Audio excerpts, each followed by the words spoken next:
राजनांदगांव से 8 किलोमीटर दूर हमारा एक छोटा सा चर्च है। दीपक साहू उनको चलाते हैं और उनके बाकायदा अपना मकान है, हमारी प्रॉपर्टी है।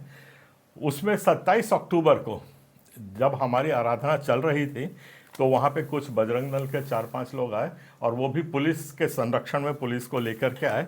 तो पहली बात तो ये है कि उन बजरंग दलियों को मैं बहुत धन्यवाद बड़े दिल से देना चाहता हूँ और बधाई भी देना चाहता हूँ कि आपने आकर के हमारे चर्च में हनुमान चालीसा का पाठ पढ़ा है। तो आपने ये साबित कर दिया है कि आपके हनुमान चालीसा भगवान हनुमान जी और कहीं पे आप नहीं सुनते हैं, जब चर्च में आके पढ़ते हैं तभी वो आपके भगवान हमारी प्रार्थना को सुन रहे हैं। तो आपने जो हमारा प्रचार का काम था उस पर मुहर लगा दी है कि अगर भगवान से बात करनी है, चाहे आपका भगवान हो चाहे मेरा भगवान हो, उसके लिए आपको चर्च में आना पड़ेगा। और भविष्य में भी आप जब कभी भी हनुमान चालीसा पढ़ के अपने भगवान से बात करना चाहते हैं, हमारे सारे द्वार खुले हैं। आप चर्च में आइए और आपका भगवान हमारे चर्च में बैठ के आप करेंगे तो ज़रूर सुनेगा, ऐसी हम कामना करते हैं। और अब दूसरी बात मैं आपको कहता हूं कि जैसे मैंने आपको स्वागत किया है, अगर आपका इंटेंशन भगवान से संपर्क करना है तो हमारे चर्च के द्वार बिल्कुल खुले हुए हैं। और अगर आप सोचते हो कि आप आकर के हमारी प्रार्थना को बाधित करोगे तो होशियार हो जाओ। अभी भी हिंदुस्तान संविधान से चलता है और संविधान से चलता रहेगा। दूसरी बार आप ये निकम्मापन करने का कोशिश मत करना, ये चेतावनी है। अभी तक हम बहुत शांत थे, खास तौर से उनके लिए।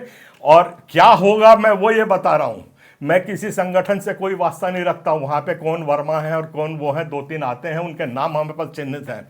आपके नाम से मैं कोई पुलिस में रिपोर्ट भी नहीं करूंगा। पुलिस आपके साथ है वो हम सब जानते हैं।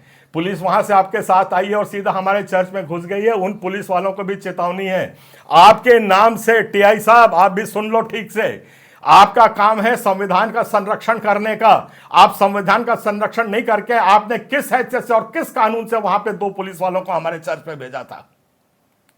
लॉ एंड ऑर्डर बिगड़ रहा था क्या? उसके पहले आपके पास इनपुट्स थे क्या? आपने उस पर काम किया? लॉ एंड ऑर्डर को सुधारने के लिए आपने काम किया? ध्यान रहिए, 2 टीआई अभी तक इस किस्म की हरकत के कारण इंक्वायरी फेस कर रहे हैं। आपके पास कोई अधिकार नहीं है इस किस्म से हमारे संवैधानिक अधिकारों को छीनने का। और जो हम करेंगे, हम इधर उधर आपके कंप्लेंट नहीं करेंगे। हम जानते हैं आपकी पूरी पुलिस मिली हुई है। हम जानते हैं कि हमारे एसपी में कोई सुनवाई नहीं होगी। हम जानते हैं डीजीपी में और मंत्रालय और मंत्री में होगी। और जरूरत पड़ेगी तो मैं हाई कोर्ट में आपके अगेंस्ट नामजद रिपोर्ट लिखाऊंगा कि ये फलाना फलाना व्यक्ति आज अपने पद का दुरुपयोग करके हमारे समाज को प्रताड़ित कर रहा है और संविधान का अवमानना कर रहा है, संविधान को ये जूते मार रहा है। ऐसी मैं रिपोर्ट लिखूंगा और मैं ऐसी रिपोर्ट लिखवा चुका हूं और जरूरत पड़ेगी तो इस रिपोर्ट को हम सुप्रीम कोर्ट तक लेके जाएंगे। आप अपना जितना बचाव करना होगा बचाव करिएगा कोर्ट में जाकर के। कि आप दूसरी बात, वो जो दोनों सिपाही आए थे उनके नाम हमने नोट कर लिए हैं। आप तीनों के विरुद्ध हमारी रिपोर्ट जाएगी हाई कोर्ट में। एकदम से हम ऐसा हमला नहीं करते, पर ये आप लोगों ने जो हमारे चर्च के साथ किया है, ये आज 3-4 बार हो गया है।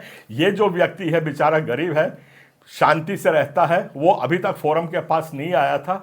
कल आकर के उसने फोरम की सारी ये दुखड़ा रोया है। तो आपको हम एक मौका और देते हैं और हिम्मत होगी तो आप दूसरी बार आप हमारे चर्च में आके देख लीजिए।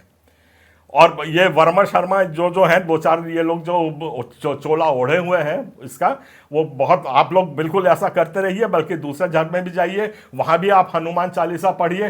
कम से कम दुनिया को मालूम तो होगा आज भगवान हनुमान जी जो हैं वो चर्च में जाने से ही प्रार्थना को सुनते हैं, बाकी जगह से प्रार्थना को नहीं सुनते। ये आप स्थापित कर देंगे, इसके लिए मैं आपको धन्यवाद देता हूँ। आप जिस जिस चर्च में जाने जाए, हमारा भी संरक्षण आपके पास रहेगा। और पुलिस वालों को मैं चेतावनी है कि आप अपने दायरे के अंदर रह करके काम करिए।